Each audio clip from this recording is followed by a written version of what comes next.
Hello, it's Cameron Smith here, and I'm about to go through my arguments for the pros and cons of theater as an identitarian act.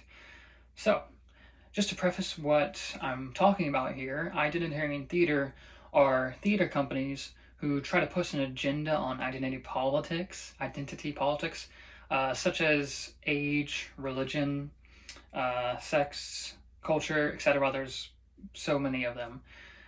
And my view going into this was that I believe that most of these companies do this with good intentions, but some of the identities that the companies talk about don't necessarily line up with my views. This is not necessarily wrong, it's just if you keep an open mind, which I try to do throughout this. And there are several of these companies out there that are identifying as these, and I've done research on a couple of them, quite a few of them, and I'm going to mention some of them here. So these are my pros and cons of theater as an identitarian act. Just to let you know, I'm going to scroll a little bit because I have my notes right here. FYI. So one of the first pros I would like to talk about is one of the theaters I found was called True Colors, and that's one of my sources. You can find that on the True Colors website. And they celebrate the rich tradition of Black culture and African culture. So it's an all-Black theater, of course. And I think that's a really good thing because they believe in their rich history, and they want it to be known, and that's awesome.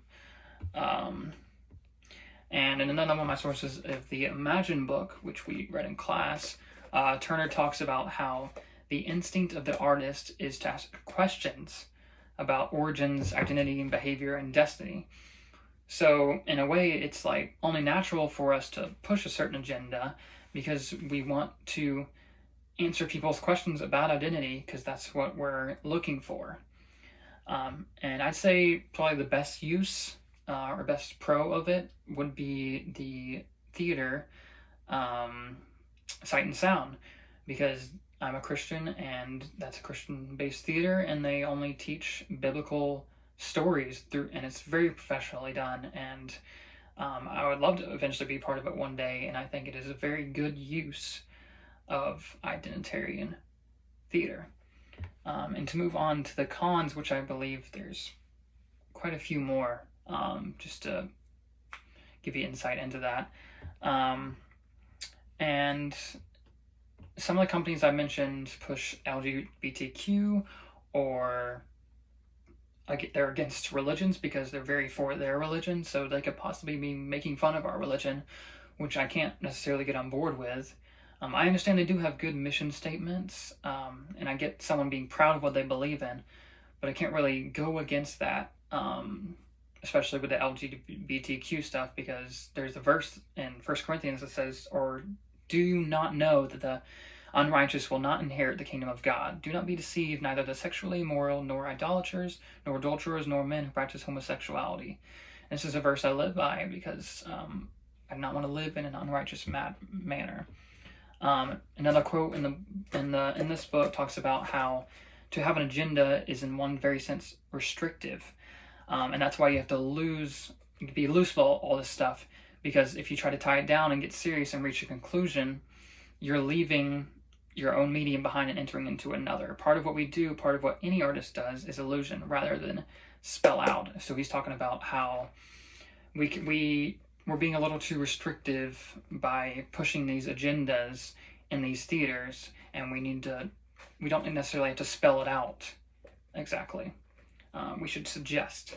And one of the last cons I'll mention is that this kind of doesn't leave as many options for us when we graduate, because there might be a theater that doesn't like the way we look because of our race, or they don't want to use us because we don't believe in what they're pushing. And so this kind of limits the careers for us in the future. There are still plenty of options out there, I know, but this does shorten them, definitely. And in conclusion, I would like to say that there are a lot of positives and negatives on this topic, but the negatives I feel definitely outweigh the positives, but that's just my opinion. I believe that some people do not realize that the way they are doing this is not the right way, and I can understand that. People are very proud of their race, their religion, their sexuality, and they want to be heard. I just think that some companies should open up their opinions. Thank you.